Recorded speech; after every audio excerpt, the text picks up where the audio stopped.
Assalamu alaikum aziz ildeşler. Assalamu alaikum Sapar ağa. Kemine salam, iyileşler selamun aleyküm. Buyur Kemine. Bu ne arada vurun edeli? Sapar ağa, bugün ildeşlerimiz size soru veriyor. Benim cevap Nesip veren. olsa o sizem cevap veriyorsunuz. Bugün Ne günlerden arada soru veriyenim maydan ok. Tema açık o şeyler. tema açık yani biz şu aklın işsizliği var arada gürülmede uğralı. Sonra yavaş yavaştan tezgahın ön yanında. O Türk bunun akıllı neme pandemi yala karantinda köpten veri o şeyler yalak iyisi. Onun şu problemlerden köpten sonun mu kan yani Kemine? Akıl işlemese. Akıl yönü fiziki işsiz olanı da işlep biliyor da akıl. Onu köp dağıtılan. Yoğunal polya. O kâvır dağıtılan. Yoğunun arada ne dip polya. Ya biz bir yıl bunun ya kıyınçılık var. O ağırlık yetmezçiliği var. O partan Ormanda 30, 40, 50% nemesine yiyecek, içilecek kışa nemelik yakın bir pahiş etmediler. Şu da atılan hem beceri, akıl, düşünce, o analiz etme fiilen de hatta ne kışam belli. Yani kıtçılığım ne yani yüz veren o merkezde de kolaylaşıptır diyorlar. Yani şu halmura dağın dinledik yağdayları. Onun yönü o yerlerde daha az kıyın. Bu yönü akılın in merkezi. Biz yani drone uçakları yatamalı, robot yatamalı, o intelektüel maşinler yatamalı, TNT maşini yatamalı deyip olarak ul akılları var arada gurrun edem yok da. Yani adamdan günlük yiyecek çöreği, günlük durmuşu, yani hizmeti, o yaşayacak yerleri, yollarının kovu olmadığı, normal ovada, şehirde yaşap bilmeleri var arada fikir etmeli demediyse, onun yönü kıyınan tamam. Katır gen yağdaya düştü bizim halkımız. Onun için akıllı işsizlik deyip aydayan mene bunu Kemine. Onun başka katkı ayırım tüydüm. Aydatım böyle no. Akıllı işsiz olun no. O da son bittiğince de yaltı oluyor. Son onun yağ alıyamı, neme diyamı işlemez hala geliyor da. Sapar ağa, şu aklın işsizliğine azrak açsanız. De aklım bir işsiz olur mu deyip sorabilirler yani. Ne mi yağdaydı? Akıl elimde ama 24 saat işlep duruyan da akıl işlemese yani beyin işlemese kiçeleyendir. Ne o? O kiçelip sonra yani ısma yağdaya geliyor da. Sonra ot yağlak yine su vurursun, iyimitini verirsin. O da suyunu içer, iyimitini yer. Yani teviğin dolanışık. O adam diyecek mi, ot diyecek mi, yani canlar diyecek mi, sonra vuruluyor da. Bu ayrılan saat, yani zaniyenin gülküsü, bilen yalak nemede, aydiyat olun bu katkıyı nasıl hatta.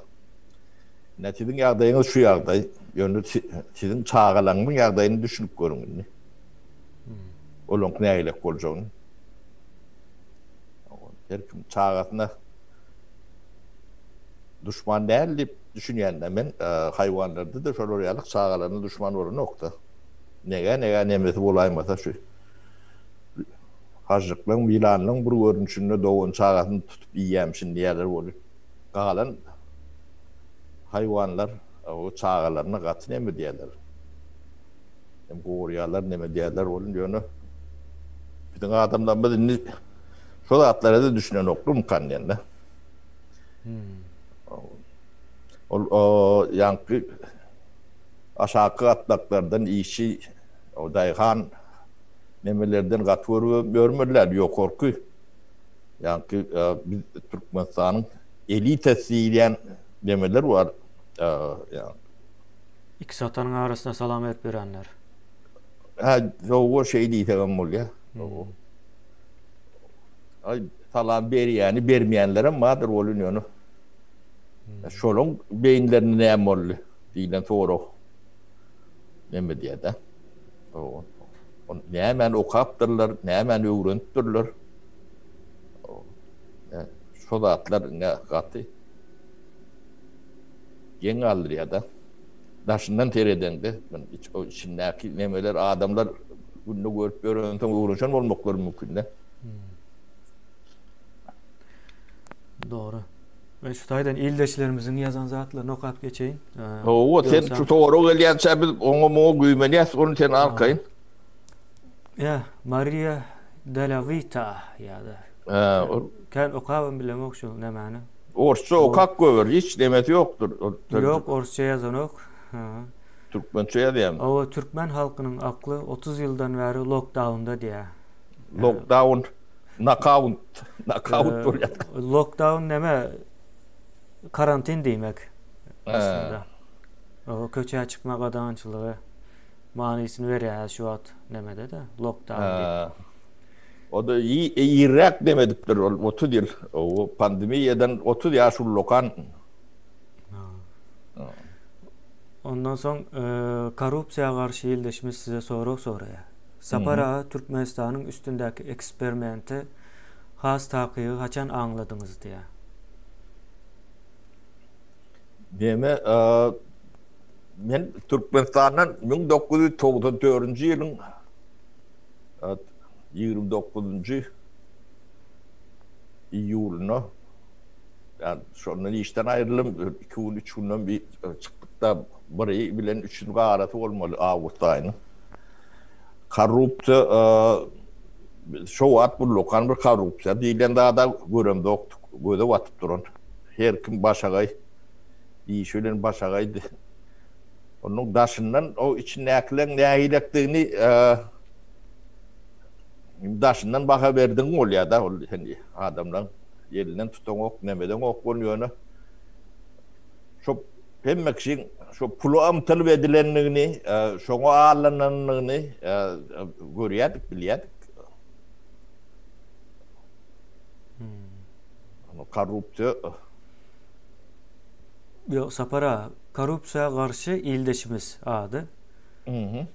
Türkmenistan'ın üstünde eksperimenti has takiyi kaçan anladınız diye. Oyunu yani Türkmenistan'ın oyun neme yani köşk değilen yerde elimde ama görüşü diyendir. Yani patkavyor değil ya da terden anırtında elimde ama her tüytlük intrigalar oluyandır. Orada bolondur Türkmenistan'da elimde ama her yerde o yakın Türkmenistan'dadır. Köşk var yerde şöyle rüyalak nemelik vardır. Şu dövrde biz işimizi bilen başakayken o da atlara üns veremde yok. Onun üns vermeyen de gözünü dürtülüp durulan da atlar oluyor da. Grupo 2-3 tane daha grupo vardı bir demedim. Badak salıp bir yamanlap şol yok korku birinci karar alayan adamın yanına kolaylaşıp şonu tezir etme diyen neme vardı da. Şol oraya alak eğilim vardı. Şonu bir daşından görüyorduk. O biri ne şu yankı aydışım yalak onun Kanada'da geçtik Açırtov. Onun şon komandası yerle. Şon komandası demek önkü bürokratiyan ağramlı öyle oluyor da. Onun kamtamol yani çıkan aparatının işgalleri yolbaşı nemeler sebebi Açırtov elinde ama kadir bilen işleşen adam da. Yani Türkmenistan'ın kadroyu nemesini 5 var bakıyarak bilyendir. Bir hocaluğun adamsı ne payda geldi vardır. Onun Nazar Toyluyuş, Töyünüf var. Onlar öğrenimçiliğin adamsı. Öğrenimçiliğin adamsı yankı bir parti nemetinden nemede teyrek gol yandır, bar yandır o tayık. Öğrenimçiliğin adamsı köpsü öğrenimçiliğin içine yetişik bar ya da. Onun İslendik rejim olsun, hükümet neme olsun, işini bilen adam gerektir öğrenimçilikte. Köplünç şoları yalaktır. Benim ne yani çoğu dipe yetmeme. Yani kakam minister değerli ya da bir yok orada bir tanışımız, bilişimiz nememiz yoktu. Yani gerek olup nemedilen kadır ben. Şoň üçin ne şu iki tane hocalık grupası bilen yankı partinin demokraturun grubu yalak neme oldu da. Yung ağırdan gelen tabiat nemesinin nemesi. Akımı diyelim mi? Adına ne aylak nemesek. Tesiri. Ne şoň arasında ne ulu çekeleşik vardı. Katı 2-3 4 yıllar devam etti diýsem ýalňyşmar sebebi. Men ne personal apanentim de men ähli demem, görüşüm demem bir de karşı ýeňmeli adamym açyr topda. Jedelimizden morda şoň bilenni we ykdysadyýetde şo jogap berýärdi. İslesen islemesen şoň nemetinden we maslahatyndan geçýärdi. O kän deme ýalňyş kararlar yani demeyen büyük kararlar çıkarılıyordu. Onu suud edip yedine kaytarıyanımız vardı. Kaytarıp bilmeyenimiz vardı. O bildiriyordu yönü öğrenimçilikte o da atlar çekeleşik sürtönçük aslında boluyor ol bolmonumdur belki de. Olun yönü negatif nemesi ilkulak bolmasa da son sebebi yani merkezi planlaştırış sistemati dargan soň ykdysady neme yani öňümçiligiň eline galdy da. Hakykatdan şeýledi, olaň siyasi awtoritet neme ýolbaşçylyk gurumy eline terişde ýok, ykdysady terişde. O da olaň güýjüni ola getirýärdi. O nemeleri var, hukukları nemeleri olun yani elinde iqtisadi gücün olmasa ben iyi dilim yıkmanım kabul edip bilen yok da şu yıkman kabul edenle de sen şu öğrenimçilikteki adamlara yumuşuyurmalı şunun çayını tuğunu teret o ya da pada arkasını tayında ya da yatacak turacak yerlerini nemedin deyip insan öğrenimçiliği nemetmeli oluyor da onun eline hiç tat yok. Başka nemelerde gödöňlü büdjetde gödöňlü tutulan yerim yoktu da. Gatı geňdir, döwletdir bolýan ýöne döwletiň büdjetde ýani gelýän gidýän mihmanlaryň harajatyny götürmeli diýilen neme statýa bir de duýamda okdy kemme de bir de götürdüler ödem döwletden hiç zat ýani wazmişat eden okdylar da. Yok. Bara ruhsat verseniz açırsoň suratnam görkezeýinmi? Onsoň görköz. Onsoň şu ildeşlerimiziň sorawlaryny nemedeli? Atykän köpelip barýar.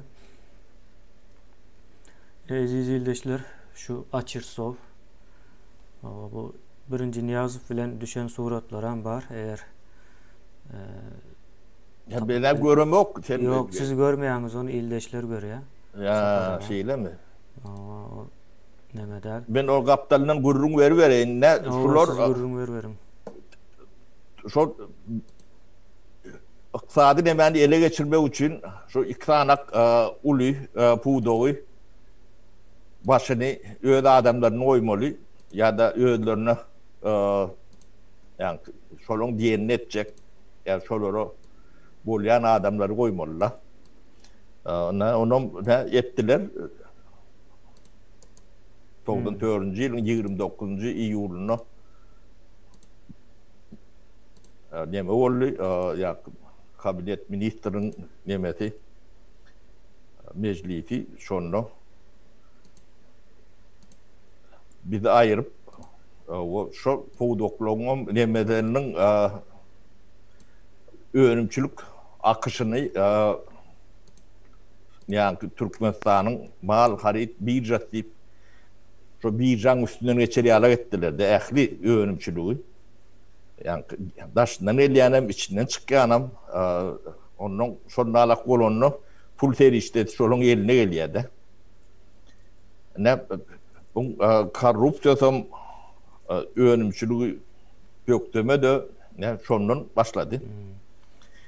Olurum pul bir yerik gelen son yung pul görüp nemedik böyle adamlarım değil. Yung tabiat nemeti hem meti ağaçtır, yalanıştır. İsraf görmedik. Onu siz gödüğünü getirip bilir yalak. Yani in restoranlarına granyorlu stakan vattı. Yani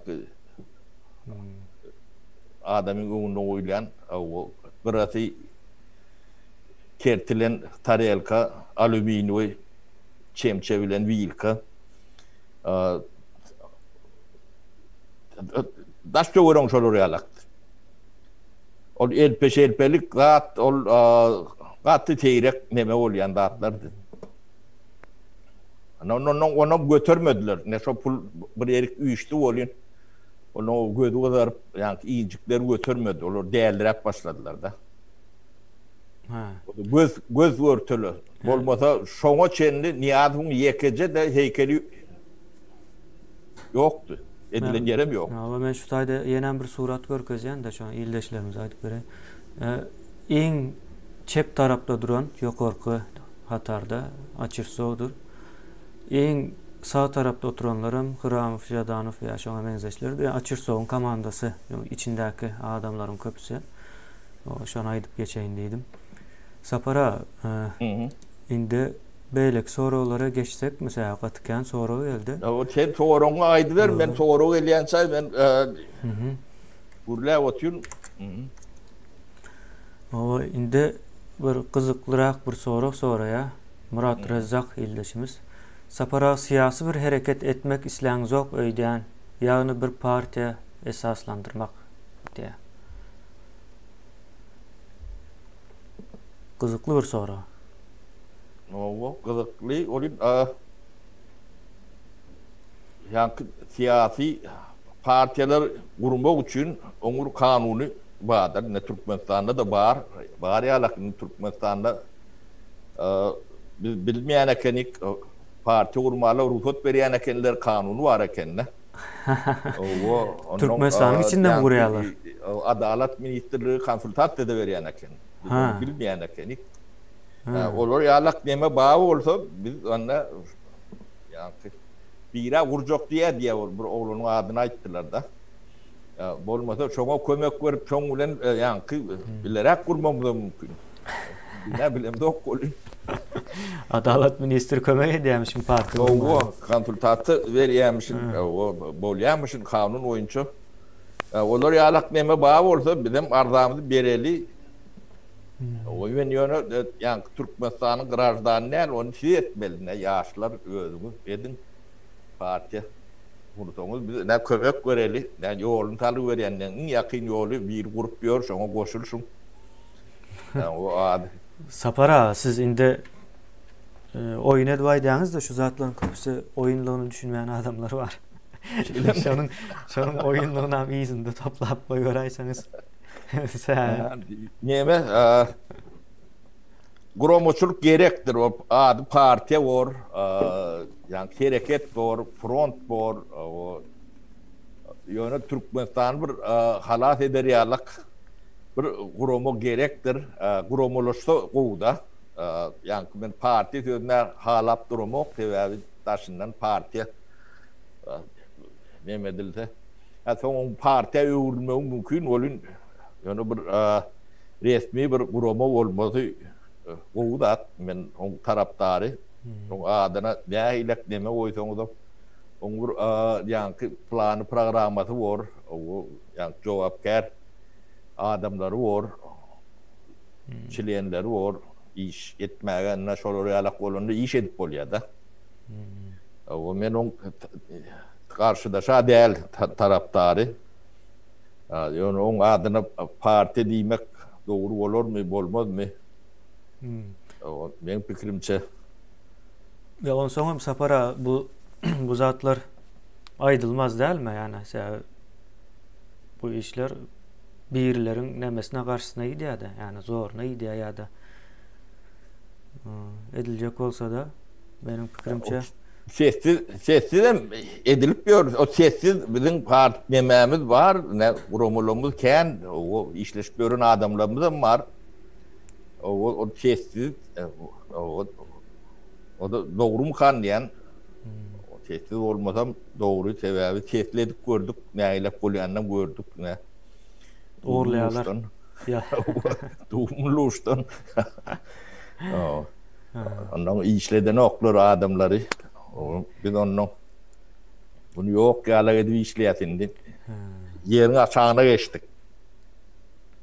Has korkunç olar yalak. Ha? Has korkunç olar yalak. Yok nemelikten hem değerlendin yani Türkmen bir tüylük entek bu da atları öğrenşmedik mi? Yani şol yani akıl o da olan kıyın neme kemine. Onu yoğuşrak, öğrenştürürek demet metek. Sapara şu an yazıyorlar da maksat mavi evde Türkmenistan'da tutuş tok yok diye şu an ve bir neçe ildeşimiz hem Edilçon'un yazdı ya doğru diye Türkmenistan'ın içiyle haberleşip bolanak diye. Parti kurdular mı kan Sapara? Tok yok mu ya internet yok mu? Haberleş bulmayan ikiden biri. Hava toğun yokluğuna tutuş Türkmenistan'da tok yok olsa bunu ne edip haberini aldılar olan bir neme.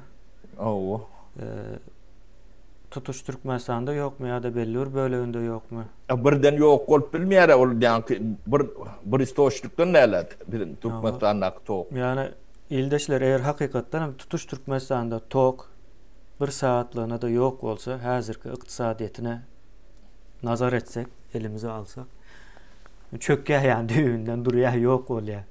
Yine bir 4 saat dine İstanbul'da tok olmadı bundan 4 yıl bundan ön yanlış bilmeyen olsam. O şonda şol vaqt 4 saat toğun yokluğunun nemesini hesaplattılar da katı ulup uldu.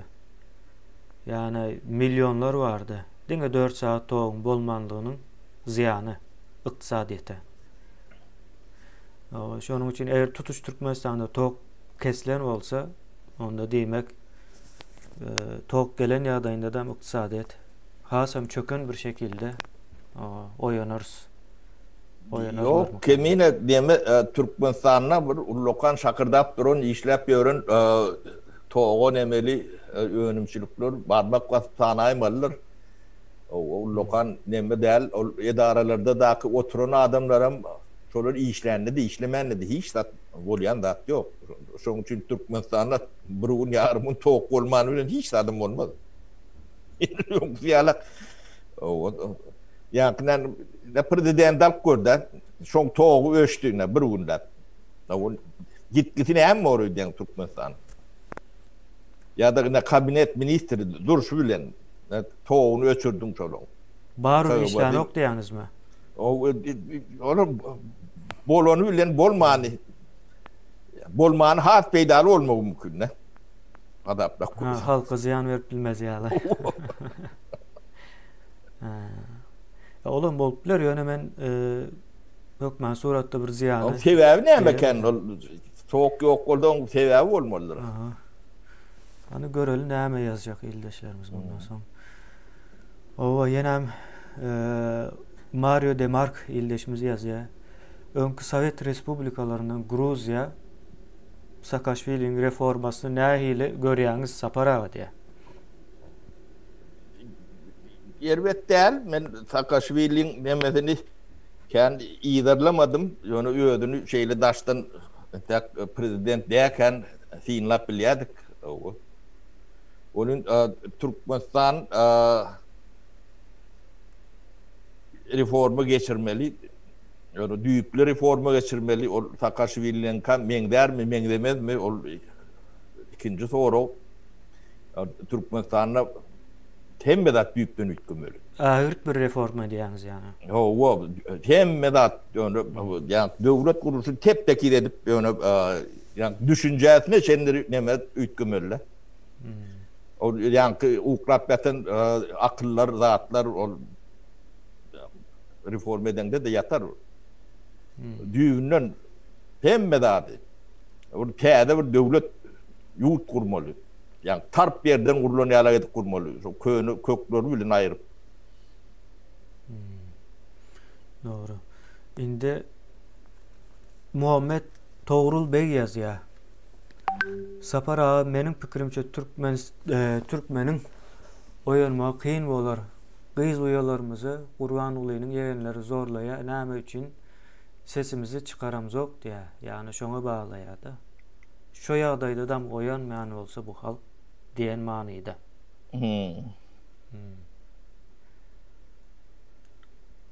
Ben bunu näme diýip jogap bereňler kemine. O gyzyň doğrulayan bolsa, halkym görüp oturan bolsa, oňa da sesini çıkarmayan bolsa, o halk näýlek bolupdyr. Bir perwaýlyk bolýar da. O ýa şu zorlan adamy çok gezip ýören bolsa, şoňa da hiç tat bolmayan bolsa, bu jemgyýete onu götürýän bolsa. Bizim döwürlemizde şular ýalaklat boldy, şol adam tohumy bilen köçäde çykyp bilmedi. Hakyky. Ya öldürme bilen boljogyny Hudaýdan başga bilýän adam ýokdy. O döwürlerde şolar ýalak deme bilen ýa türbä düşeňdi. O taýda da işim görýärler.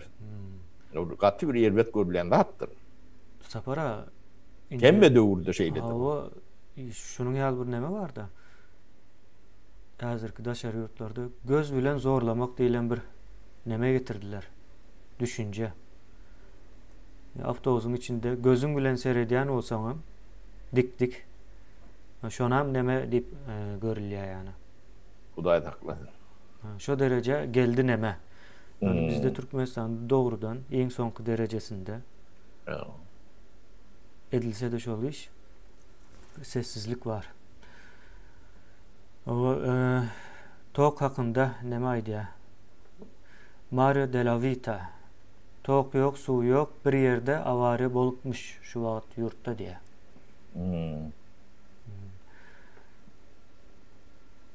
O tok bolmasa su bolman biler. O doğru. Edilse neme soraýar Murat Rezzak ýyldaşymyzdan.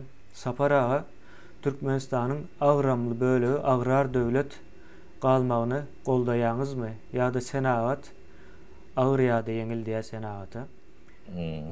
Öwrülmegini islerdiňizmi diýär. O näme ben agrar döwlet bolmagyny hiç islemok. Yani Türkmenistan'ın agrar devletlerinin agrar olup agrarın değil, hiç zat. Sebebi agrar sözünü ayıp geçtik mi? Belki düşünmeyenler vardır. O agrar, o hocalık, öyle meşgul olan tarım nemesi, yani o hocalık ağırlık bir devlet değil ya da. Bizde ne 60% o Irak halk o hocalık öğüncülüğüyle meşgullür, yani öğündüren önümü hiç sattır. Yani Şveç'te öten devletlerin hemmesinde diyen yalak.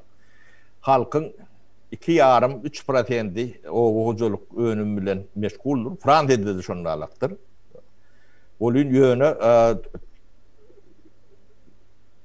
Fransa'da 50-60 milyonluk halkı eklep bilyenler o hocalık önüm bilen dünyanın her yerinde de yani o hocalık önümlerini eksport ediyenler. Şveç'te şunu alaktır. 2,5-3% ödün tüy et emmedat bilen üpçün ediyenler buğday tüy dönümlerine köpsünü eksport ediyenler dünyanın sihirinden tut peynirinden etine çenin. Yani hem şunu alak. O agrar bolması erbet saat değil yönü yani adam bilen kendi önümü öndürmeliler de yemen yeme yeri ne şu tayda men önkü bir Peridaça bundan ön düşündürüp neme premier getirdim de. Bir gimnadiyanın otorun kıyızağı 150-180 tağlayan sığırlı fermanı yörü diye de. O bir gıydı. Yani yanında da kömekçi alya 2 tane 3 tane neme onun fağatlarını işlerlerdi. Şol bir 4-500 hektar yerim var. O şon oraya ekkedik ki o malına iyi tayinliye sığırın tağıya neme diye. Bir gıydı. Yani işgärleri bir alanda bir maskalan nemetinden kendilerle Türkmen maskalatından az da 3-4 adam oluyordu. Şolar Türkmenistan'ın ne ulu kalhozu vardır, süt kalhozları vardır, süt nemeli mallarçılıklı. Şolun beren öğünümünden kendi öğünüm veriyordu. O kalhozda 100'den köpürek adam işliyordu. Yaşayıcıları öyle nemetten var, 500'den bol gidiyor. Ne öğünümçülük, sonra 500 adam işliyor, berde de 4-5 adam işliyor. Bunun öğünümü onkudan kendi o ne de arar diyen de olun. O tayda 500 adam işliyor, berde 5 adam işliyor da. Yani o hocalık demeni bir intensif demeye getirmeliler. Yani köp yöne hem ekşin elbiler partayıdır bu hocalık yürüdük olayan neldir? Ağaç ağalarsın, giday ağalarsın. Doğru sapara. O deme bu o hocalık işi nemeti ütkendir düğünün. Köpüğün budun deme yani Türkmenistan'dan çıkmadık nemelen o arada düşüncem yoktur. Yani sapara aydiyaniz biz öğünümçülüğün senaat görünüşüne geçmeli diyaniz. Öğünümçülük o yani tohumundan başlap malın tohumundan başlap yani öğündürçülük demen teknolojisine çenli. Düğünden üt götmeliler. Dünyanın yerine gitti. Türkmenistan yerelerde yetmiyor. Deneştirir yalağım değil. Yerinde sahaya diyen... Şoňa garamadan Türkmenistan'ın televizyonetinde dünyada o hocalık nemelerini heyle edilýän barada ýeki peridaça edilen o, görkezlen o. Ya o zatlar bolmaz ya sapara düğünden neme ters Türkmenistan'a göre. Onu adamlar nereden öğrendin? Onu yani institutlarında da o zatlar öğrenilýär nokta. Yok. Indi yana bir soru okuyacak Murat Rezak ildeşimize. Açırsa asıl nereden geldi diye hükümete. Türkmenistan'da doğuldum ya diye. Ol bir yani Orsiýadyň bilmedim. Bir Sibirya bir Tomsk ýalak bir ýerlerinden gelen öýdi. Ýaş kan student yani okuwyny torup çärjegin bir ýeri ýerde Kamtamolyň emet liniýasy bilen gelýärler-de. Şu taýda ýetişdirilýär. Ýöň Sowet sistemasynyň nemesi şol ýalak Kamtamolyň işgäri komandira edip getirýärler. Onu yetiştirýärler. Ol ya. Ahmet Türkmen ildeşimiz yazar. Seydi şäherinde ulu pastansiya bar ol yanıpmış diye. 500 kilowattlık diye pastansiya Levaf vilayetinin her yerinde yok elektrik diye. Ve bu tayda 500 kilowatt ulu pastansiya bolmaýar bu birinci dene. O yanan olup biler yani o pastansiya 500 kilowatt değildir. 500 kilowattın 100 öýedem ýeten nokta. Yani 100 öýedem ýetmeýär hiç ýeli. Kilowatt değil, megawattdır. Megawattdır bolsa da yani şu taýda eğer hakykatdan ne bolsa megawatt olmalı ildeşimiz. Ama Ondan bol ýeke däldir. Türkmenistanyň başga ýerinde Margaret var, başga da 4-5 ýerde neme var elektrik stansiýasy. Türkmenistanyň hemme nemeden näler siziň o wagtda üçin olaýmady ýeke? Yok şu wagt ýaz yani ildeşlerimiz bir owadan däldir mi kendi yani? Eýlemi? Başka ýerlerden boluplar yani bir neme bardyr o belli bolar. Ertire çelli. Ya. Tutuş Türkmenistan'da yok diýerler diye maksat mavi tazeden gaytalya bunu. Hayırdır? O, bilmedik. Onu görürüz.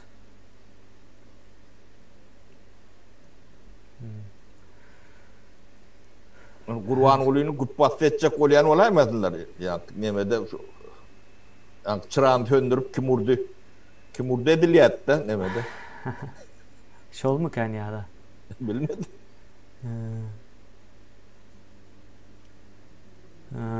Türkmenavat'ta yok diye. Türkmenavat'ta aklar yazıyor şu hatta. Ova. Tok tutuş Aşkavat'ta yok diye. Hande Çalışkan diyen bir neme. 2 saatten beri yok diye. Eğer tok tutuş yok olsa onu ne edip haberini alayas? Ben şu an neme düşünüp bilemok da. İldeşler bunun bir Öyde nemeleri var olma mümkün. Yani generatörleri. tutuş yok olsa da yine de İnternette mi olmalı? internetten olmalı değil de. Ayağını görüver ya sonra.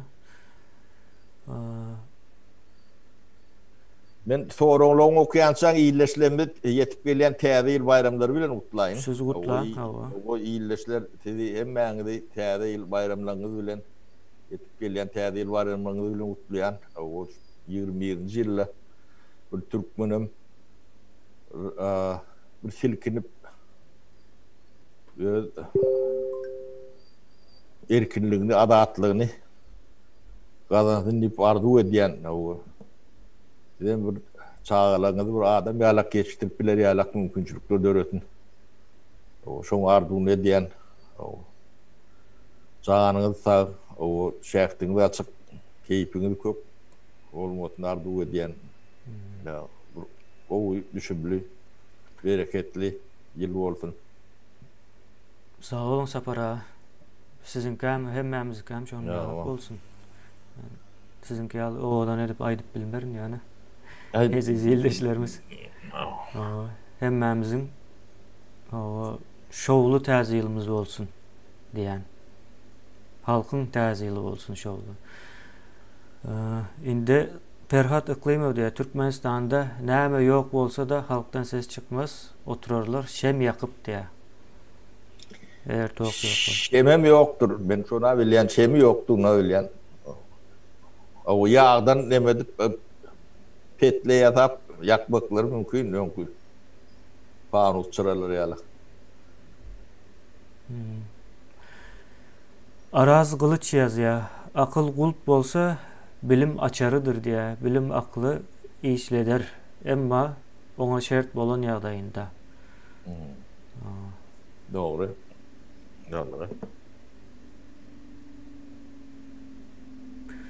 Ama bir ildeşimiz yazıyor. Di Türk iman.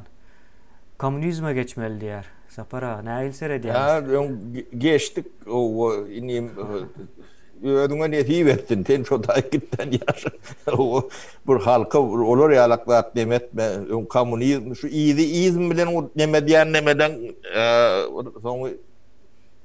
soňy erbet bolýanlar. Hudaý saklasın komünizmden. Lenin birinci gelen vaadına o adamı adamzadı diye açlık terbiyeler diye 5 milyon adamı açlıktan öldürüyor ildeşler. Lenin babamız diye. Onu hem medletini görkezden bilen oklar yani kanulen geldi. Kanulen geldi. Öňe diýip geldiler özem halka. Diňe öňe diýip gıýırtdyrlar. Yo. Ona diýatla diýä o diňe öňe diýä. Diňe öňe diýip geldiler olaram. Yo. Ente hem şol metod dowam edýär. Hatta nemäniň aýdymam bara. Öňe diýip. Onuň kağıda koyup o şo ýa Putin bilen Medvedevden görül alyp aýdýada şoda. Şolykda aýdýady şol aýdymy. Öňe kim öňe näme öňe? Öň diýilen tarapy nähil öň? Haýsy tarapyň öňdügini bilip bolanok. Timur Türkmen ildeşimiz ýazýar. Häzir men öýdäkiler bilen gepleşdim. Meniň garyndaşym koronavirusdan ýok bolupdyr diýär. Häzir gepleşen bolsa onda tok bar diýmek bolýar. O tok var, koronavirüs ama demek öyle olsa iyi diyarasın. O näme diýeli. Murat Rezak ildeşimiz yazıyor. Ertir yığınak edip toho değişli yol başçıları basarlar diye. Yo, köp zat öňünden belli bolýar. Sapar ağa. O Ova Timur ildeşimiz ova izi yarasın diyeli. Allah rahmet etsin arındaşınıza.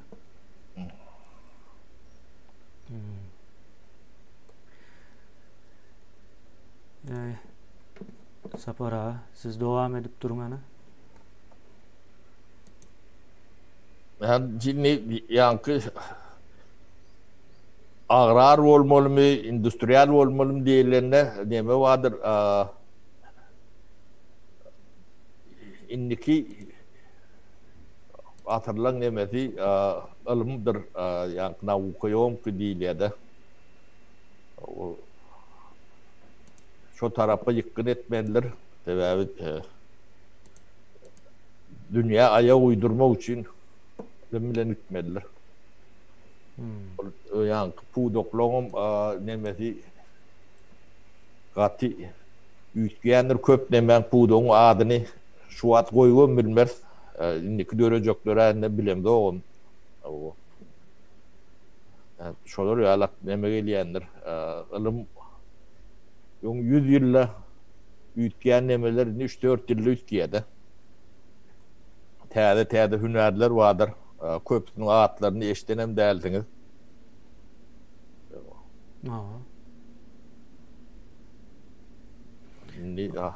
Onsoňam näme bar sapara öňkü hünärler reforma geçirdi. Öňkü bar olan hünärleriň köpüsi. Nähili reforma geçirdi? Elektronikleşdi köpüsi. Kompýuterlaşdyryldy ýa-da. Bar hünärler kompýuterlaşdyryldy. Şonam göz öňüne almak gerek. Bir yankı bir demeni bir tane formattan böküp geçmeli ýagdaýda da. Yani bizde doğulur industrializatsiýa döwri bolmady diýsem bolýar da. Şondan biz ne şu elektronlu neme, IT nemesine geçmeliler. Ödüm yani ul temp bilen.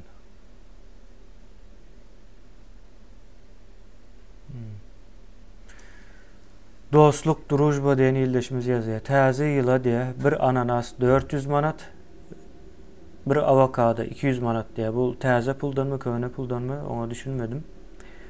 Halk atygyn ýaşaýar, halk şonda da sessiz gorkup otyr diýär.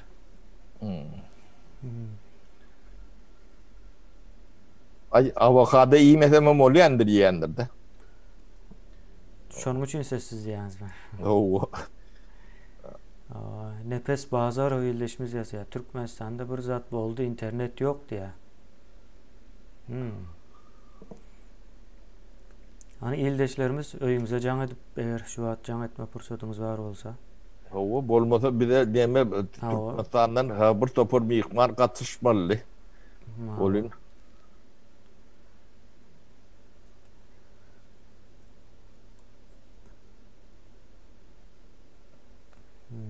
Sapara. Buyur kemine.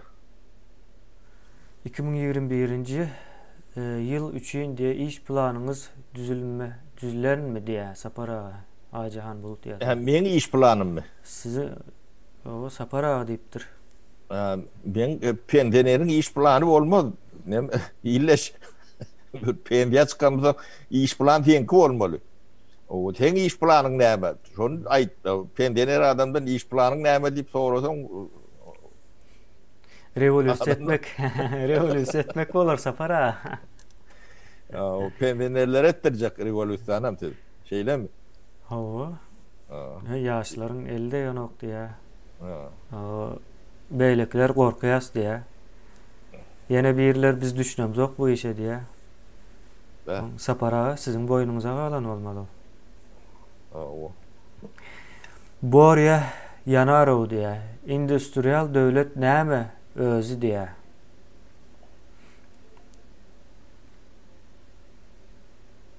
Onu yankı internetten oku. Yankı men onu lekte verip oturmayın. Ha. Endüstriyel devlet näme, agrar devlet näme. Onu hemme ne Murat Rezak Hazreti illeşimiz Google cevabını veripdir. aydıp Senaat berýändir. döwleti bolýar diýip.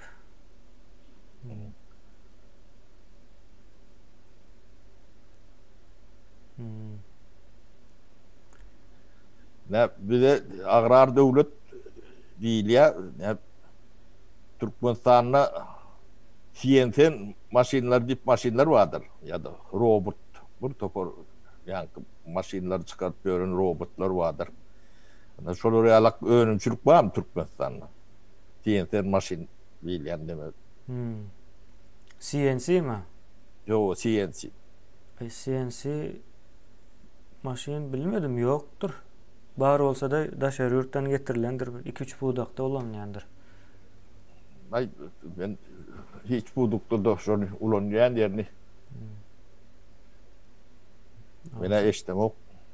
Ödün öndürmeyene olu açık. Bolmada şu maşinlere mi öndürmeliler?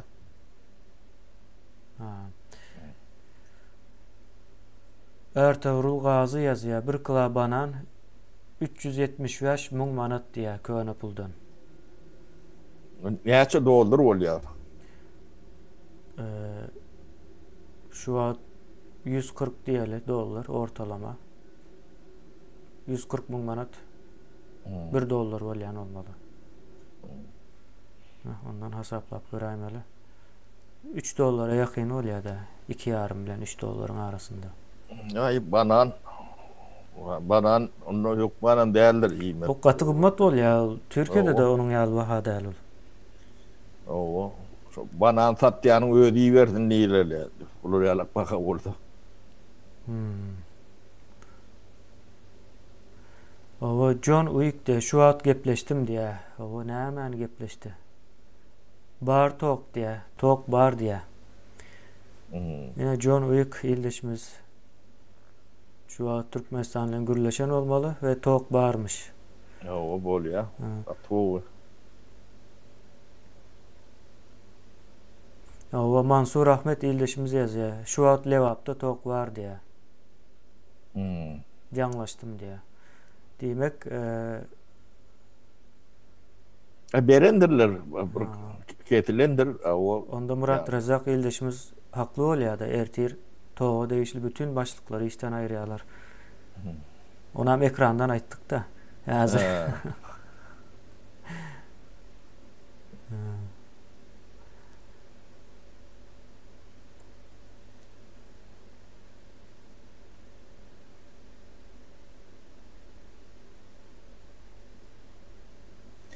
Demelerini doğru okaver kemini onun haratında.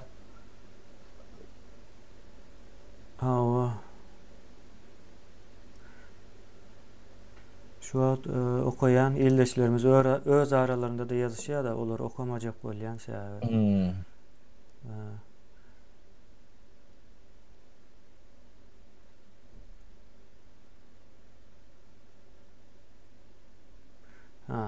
Maria de Remarque diye täze Türkmenistan'da diye progresivne diktatura yani Singapur'un nemesine göre diye tecrübesine göre gerek diye. Singapur'u diktatura ýalymı görýäňiz. Maria de Remarque ildeşimiz.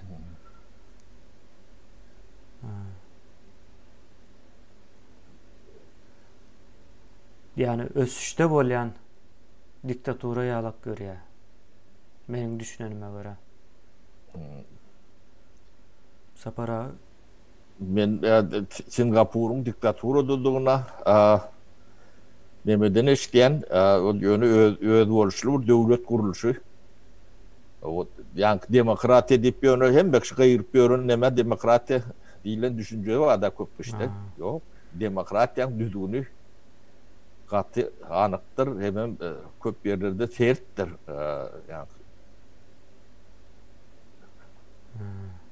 Demokratiýa diýmek düzgün diýmek. Garahan diyen bir ildeşimiz ýazýar. Boş gürrüň sizinki diye bizim döwletimiz gowy. Uruş yok Allah'a şükür diye. Allah'a şükür o Karahan tüvele mi? Urşa yok o taydan ona koşulayan yani. Ya Urş'tan beteri var.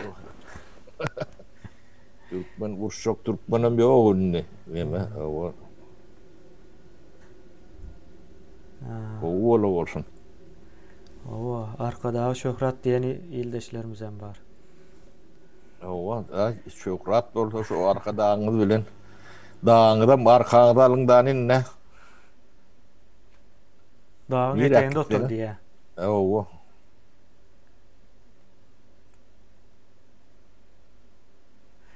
Ova Kurvana ildeşimiz yazıyor. Yurdun içinde parti kurup onam açan yörüdüp bolor mu? Ya bulam Novot'taki duzak mı sapar ağa diye. Ya bilmedim ben kana dinlemedim onu ben gurrun verdiler. O şunalak bir yiğit barken adına maydiyadılar olun. Şunalak adalet ministerliğine varıptır. Kula kagava varıptır. Olurum adalet ministeri var deyip yani matlagat veriptirler o da adalet ministerliğine varıptır. O kanun oyuncu hak var eken kurmalı. O yönünün adam verekmişin. Konsultasyon veriptirler. O. Yani tip o. Öyle oldu. Yani tip kutlayanım. Dudak oldu da yani o dudak olsun. Ya bu deme olurum düşünen olma mümkün. Budur şuna gitmesi mümkün değil.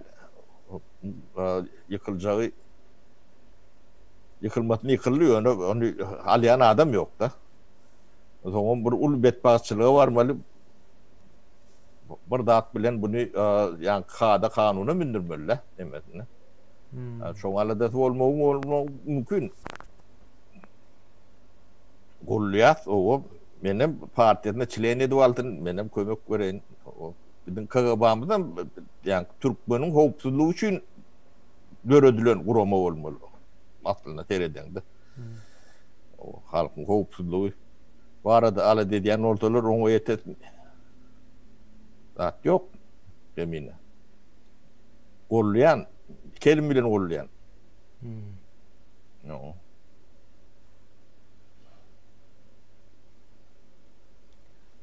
Men nalak pensionerleri alayan olsa çileyen olayın partiyanla. Siz almazlar sapar ağa.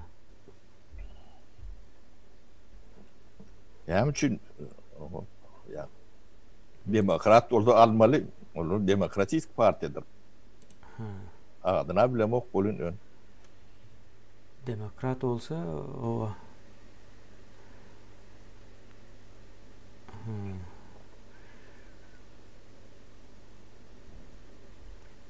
Ova Borya Yanarov diye demokratiya demek halk hakimiyeti demek diyor. Doğru.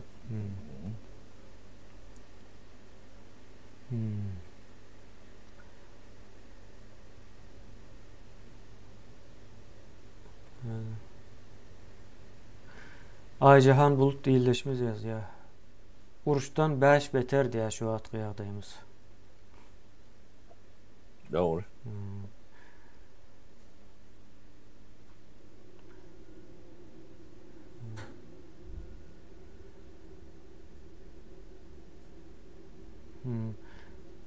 Ova Nur işkaydiyadı diye. Yurdumuz gül yağlı, urş yok, un yok diye. O şonam yürüyüte ayırdılar deyip aydiyalar.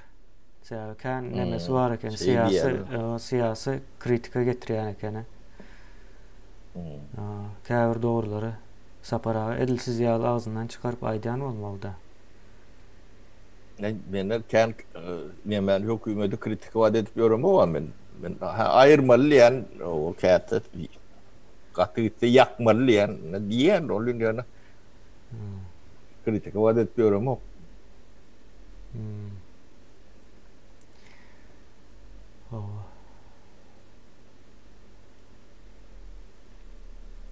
İyileşler kan doğru yok olsa kemine adamlar horla oturmalı.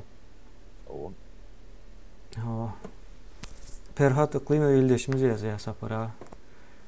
Ayol parti atçan oğlan diye hükümet adamına menzeya. Olkan inandırıcı gelen ok bize diye.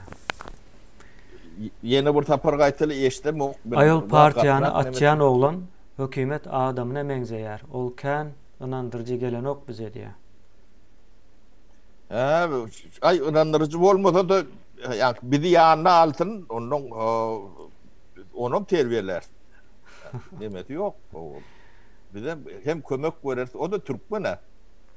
Kıban işler orada has kovuy. Yani şolar bile işleşenem orada kovuy. O da bizim yani Türkmen'in edarata var. Bizim Türkmen'in kovupsuzluğu için demedi yani demedi. İşleşer, katı işleşer. Hiç demeti yok. O bizden neyme kömek gerek olsa ne kapımda açık telefonumuz var. Ne? Kemine alak dememiz de var, ne arkadaşım da var. Estağfurullah Sapara. O. Kerimow ildeşimiz yazıyor. Edil Şuvat diye Aşgabat'ın Kävr rayonlarında elektrik yok diye. Mikrorayonlarında. Şehrin içinde olmalı.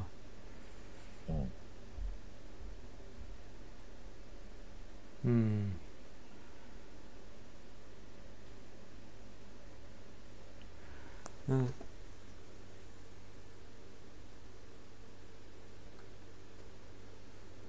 Sapara.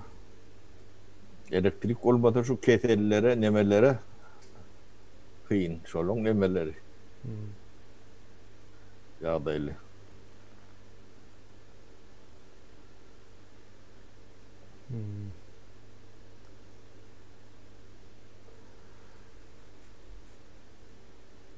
Ertuğrul Gazi yazıyor. Ay yaşıl de yurdun daşındaki demokratlar alası geliyor mu? İçindekiler alır yağlı diye. Para. Ay. Neyme diyeyim ben? Yani daşına çıkanım ütken rüt deme diyorlar da adamlar şu Türkmendir. Daşına çıkanına da içinde olanına da bulurken bakım ütken deme değil. Yani Türkmen. Daşına çıkanına da içine girenine de titi ütken milletler oluyor da. Evet, onu Türkmen o değil ya la.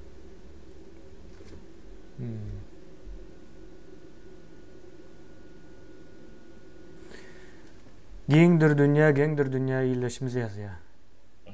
Salamu aleyküm iyileşler. Bilemok näme yöne bir zadı bilyen doğumlu ayıltlı adımdaki yağlı artık gerek bize diye. Artık adamın adı ayıltlı adımdaki başka akıllı. O bilyen artık o. Yani doğru mu şu düşünce? Bir adam gerek. Yok. Bu adam işaret etmez. İstediğine yayla kulyanını gördüm. Bir adamın neyme diyenini.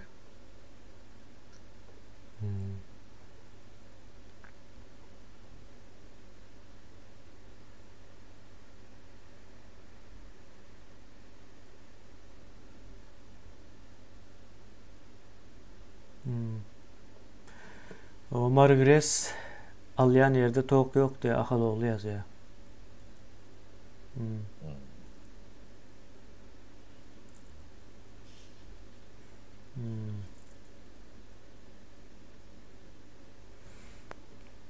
Yungalı.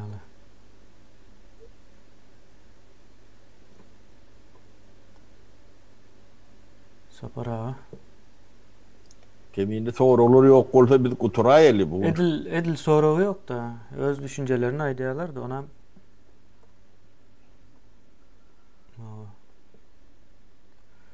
Sapara isleseniz kutarayal şu tayda. O iyileşler köp sağ olun. O yönü soru vermediniz bu ne benim deyince Allah'ın yalak şeyle yenilecek deme geçirdik. Onu soru vermez o benim kendi gurlabım oturmadım. siz kaça duruyan olsanız menem şeylerek o netice görerek kollum şu.